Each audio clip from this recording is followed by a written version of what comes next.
Arogansi mantan Kepala Kepolisian Daerah, Polda, Sumatera Barat Inspektur Jenderal, Irjen Teddy Minahasa masih melekat kuat dalam dirinya, bahkan hingga pengadilan.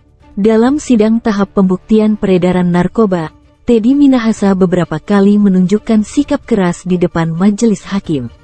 Saat itu, Teddy menolak keterangan yang disampaikan penyidik sekaligus saksi, yaitu Tri Hamdani dan Bayu Trisno, dengan suara keras. Tak sampai di situ, Teddy juga kembali memarahi saksi yang dihadirkan Jaksa Penuntut Umum, JPU, pada persidangan yang digelar Kamis, tanggal 16 Februari tahun 2023. Perdebatan sengit mewarnai sidang kasus narkoba mantan Kapolda Sumatera Barat, Irjen Teddy Minahasa. Teddy kerap kali memarahi saksi selama persidangan, dinilai tidak sopan. Ketua Harian Komisi Kepolisian Nasional menyebut sikap Teddy bisa merugikan dirinya dan akan menjadi pertimbangan hakim.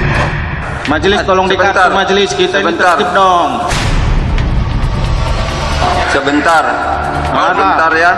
Mohon maaf majelis, saya mohon maaf, tapi memang saya nggak tahan kalau kelakuan jaksa kayak gini. Baik, Ya sebentar. kalau nggak tahan keluar majelis. Sebentar. Ya Oke. silakan tertulis catat.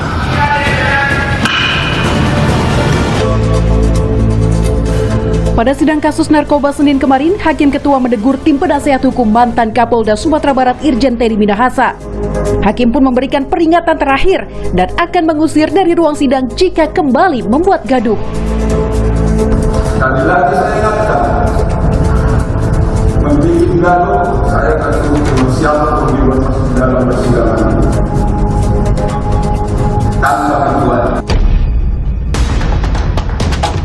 Sebelumnya, sidang kasus narkoba Irjen Teddy Minahasa dengan agenda pemeriksaan 5 saksi pada Kamis pekan lalu juga diwarnai perdebatan sengit.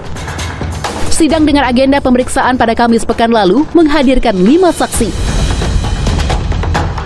Selama persidangan, Teddy Minahasa menanggapi keterangan saksi dengan nada tinggi. Teddy menganggap kesaksian Kepala Cabang Kantor Penukaran Valuta Asing, Nathaniel Ginting, tak konsisten dengan berita acara pemeriksaan atau BAP. Teddy menduga ada pihak yang mengarahkan saksi untuk mengubah keterangannya. Majelis hakim pun turun tangan menengahi perdebatan. Saudara kan bilang ini transaksi 2 kali, lalu di poin 8 saudara bilang 1 kali tanggal 26. Siapa yang suruh merubah itu? Tolong jawab, nggak apa-apa. Apakah penyidik? Bukan, Pak. Terus apa yang merubah ini? Di BAP saya bilang tanggal 26. Ya Allah. Ini buktinya saudara, 24 dan 26. Di poin 8 saudara bilang 26. Yang konsisten dong jadi saksi itu. Iya, saya konsisten Pak. Ya. Tak puas dengan jawaban sebelumnya, Teddy Minahasa kembali mencecar Nathaniel. Kenapa saudara bawa-bawa tanggal 24? Invoice-nya tanggal 24, Pak. Iya, berarti kan ada transaksi di 24. Tidak, Pak. Lah kenapa saudara bilang ada 24? Itu tertulis di situ invoice-nya tanggal 24, Pak. Saudara jujur saja, siapa yang mendikte saudara? Saya tanya terakhir itu dah. Jadi Ada? gini. Jawab. Jawab Ada yang aja. menyuruh atau tidak? Itu aja jawabannya. Sederhana. Tidak ada, Pak. Tidak ada. Teddy Minahasa turut mencecar saksi lainnya, staf hukum Bank BCA, Timotius Clement.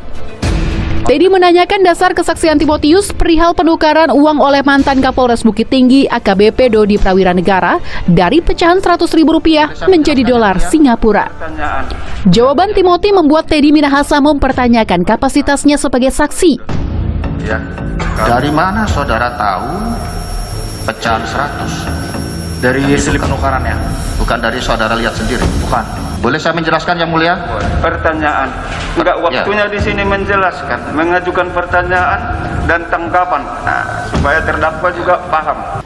Yang 1 gram 2 gram ditangkapin dimasukin penjara, sementara ada sistem 1 ton lewat 1 ton ditangkap. Bagaimana Pak Ito? Ya, saya coba membahas dari teknik ya Mbak ya, teknik untuk pengungkapan satu perkara. Saya melihat saudara Linda ini adalah kalau dikatakan informan yang sangat potensial. Karena dia ini memiliki satu jaringan yang sangat besar di dunia ya. Memang masalah narkotika kan saat ini kita sadari menjadi masalah yang sangat serius di negara kita.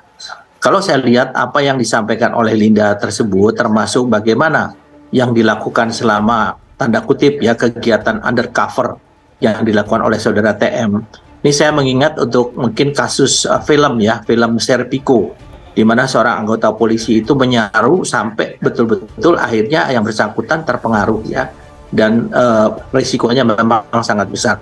Kalau dikatakan tadi yang buy one get one, itu saya kira itu adalah satu peredaran narkotik atau barang yang sangat besar yang kemudian gagal dan kemudian pada akhirnya kan diperoleh yang sekian kilo ya.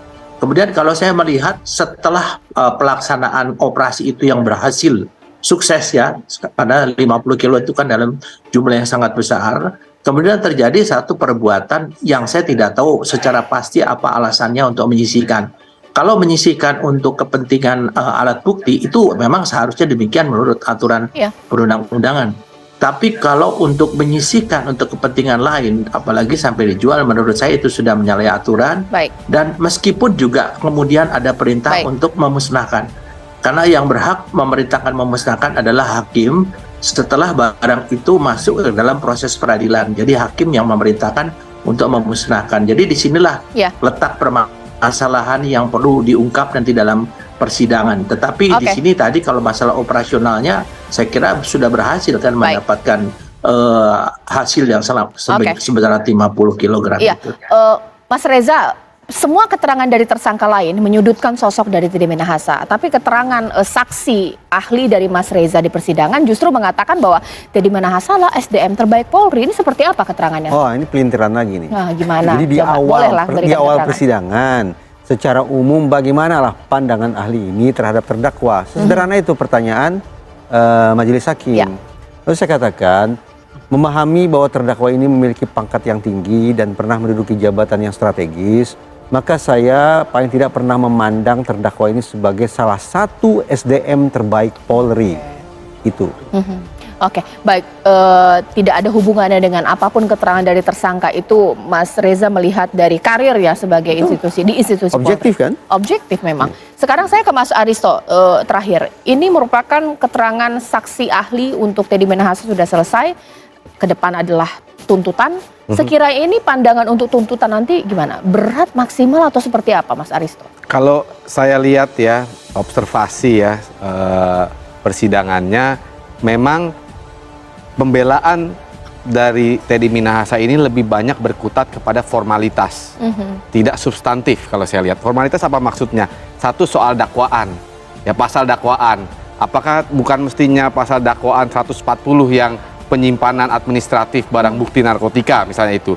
Kemudian juga kredibilitas soal chatting WhatsApp misalnya, formalitas alat bukti. Apa bisa ditafsirkan seperti itu, kemudian soal apakah ini perintah atau tidak, ini kan semua formalitas, tidak kepada substansi. Lebih banyak, saya lihat lebih banyak ke sana. Nah tadi kan saya bilang ini beban berat untuk Teddy Minahasa. Nah tuntutannya, kalau saya lihat di sini tuntutannya ini bisa maksimum. Ya, 112, 114 maksimum itu 20 tahun seumur hidup atau mati. Nah, jadi 3 rangkaian itu. Ditambah lagi jangan lupa ada variabel tekanan publik yang kita sering bicarakan. Variabel tekanan publik ini luar biasa loh. Luar biasa besar. Ya? Sudah terbukti. Jadi cenderung bisa menuju ke arah maksimum menurut saya.